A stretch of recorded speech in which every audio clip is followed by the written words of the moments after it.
අද අපි කතා කරන්නේ ගර්භණීතාවයේ මුල මාස 3 අතර වෙන වැදගත් සිදුවීම් මේ වගේම ඔබ දැනගත යුතු කරුණු ගැන. දැන් ගර්භණීතාවයක් අඳුරගන්නේ සාමාන්‍යයෙන් මුත්‍රා සාම්පල් පරීක්ෂණයකින් එහෙම නැත්නම් රුධිර පරීක්ෂණයකුත් මේක කරන්න පුළුවන්. ඒ මුත්‍රා සාම්පලයක් පරීක්ෂා කිරීමේදී යම්කිසි කාන්තාවක් දැන් ප්‍රෙග්නන්ට් වෙන්නේ එහෙම නැත්නම් ගර්භණීතාවයකට බලාපොරොත්තු වෙලා ඉන්නවනම් දින 5 වුණොත් තමන්ගේ මාසුද්ධිය හැදුන්නේ නැත්නම් ඒ පළවෙනි සුමානෙම මුත්‍රා සාම්පලයක් පරීක්ෂා කිරීමෙන් ගර්භණීතාවය අඳුර ගන්න පුළුවන්.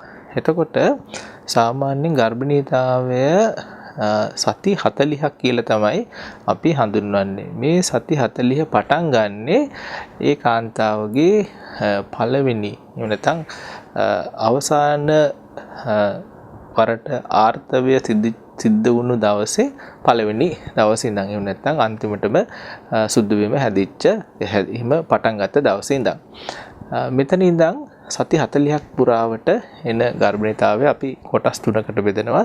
සති 14ක් යනකම් මුල මාස 3 ඊළඟ සති 28ක් යනකම් දෙවන මාස 3 එතනින් එහාට තුන්වෙනි කාර්තුව.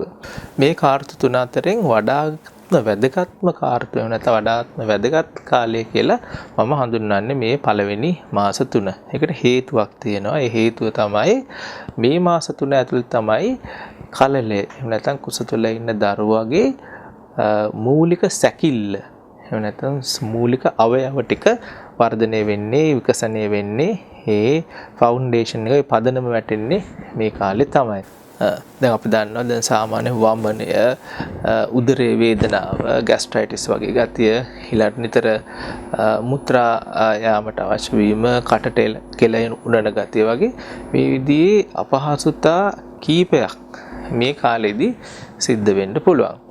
ඉතින් මේවා සමනය කරගන්න බොහෝ දුරට මේ කාලෙදී අපි කනබොන දේවල් ඊළඟට අපේ දිවි පැවැත්ම ජීවන රටාව ටිකක් වෙනස් කර ගැනීමෙන් මේ විදිහේ දේවල් සාර්ථකව මුහුණ දෙන්න පුළුවන්. අනිත් ප්‍රශ්න තමයි කොයි කාලෙද සායනයට යන්නේ. ඇත්තටම සායනයට යන්නේ එහෙම කාලයක් කියලා නැහැ. හැබැයි ඔබ ගර්භණීතාවය දැනගත්ත වහාම ඉක්මනටම සායනයට යනවා නම් තමයි ඒක හොඳ. ඒකට හේතුව තමයි යම්කිසි අවස්ථාවක ඔබ නොදැන හෝ දැන හෝ යම්කිසි සංකූලතාවයක් තිබ්බනම් වෙනත් ඒ සෞඛ්‍යමය ගැටලුවක් තිබ්බනම් ඔබේ වෛද්‍යවරයාට ඒක මූලිකවම කලින්ම අඳුරගෙන නිවැරදි කිරීමෙන් ඒ මගින් ගර්භණී තත්වයට වෙන්න පුළුවන් බලපෑම් අවම කරන්න පුළුවන්.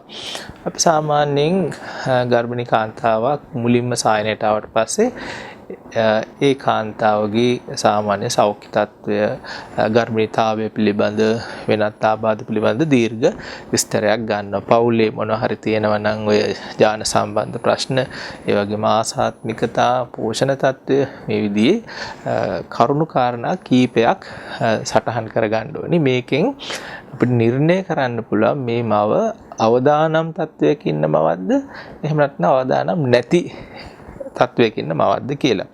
අවදානම් තත්වයක් එහෙම නැත්නම් නිවැරදි කිරීමක් අවශ්‍ය මව්වරු ඒ අදාළ සායන වලට එහෙම නැත්නම් අංශ වලට අපි යවලා ඒ පිළිබඳ කටයුතු කළා ඒ අවදානම් තත්ව නැති කරගන්නවා. අනිත් එක තමයි ගර්භණී කාලේ මුල් කාලේ එහෙම නැත්නම් ගර්භණී වෙන්න කලින් දැම්ම අර ෆෝලික් අම්ලය කියන ඒ විටමින් ලබා ගන්න ඕනේ. මෙහිදී සිද්ධ වෙන්නේ ෆෝලික් අම්ලය මගින් සෛල බෙදීම විශේෂයෙන්ම කලලේ අර ස්නායු පද්ධතියේ වෙන්න පුළුවන් සංකූලතා අඩු වෙනවා නිසි කාලෙට ඒක ගත්තම. හැබැයි ඉතින් මේ ෆෝලික් අම්ලය කියන එක මේ පෙතිවල විතරක් නෙවෙයි අපි ගන්න ස්වභාවික ආහාරවලත් තියෙනවා. අනිත් එක තමයි මේ විදිහ සංකූලතා අපිට දකින්න ලැබෙන්නේ බොහොම කලාතුරකින්. හදිස්සිය හරි අම්මාවක් ෆෝලික් අම්ලය ගත්තේ නැත්නම් ඒකට බය වෙන්න ඕනේ නැහැ. හැබැයි ඒ ගැන දැනුවත් වී සිටීම වැදගත්.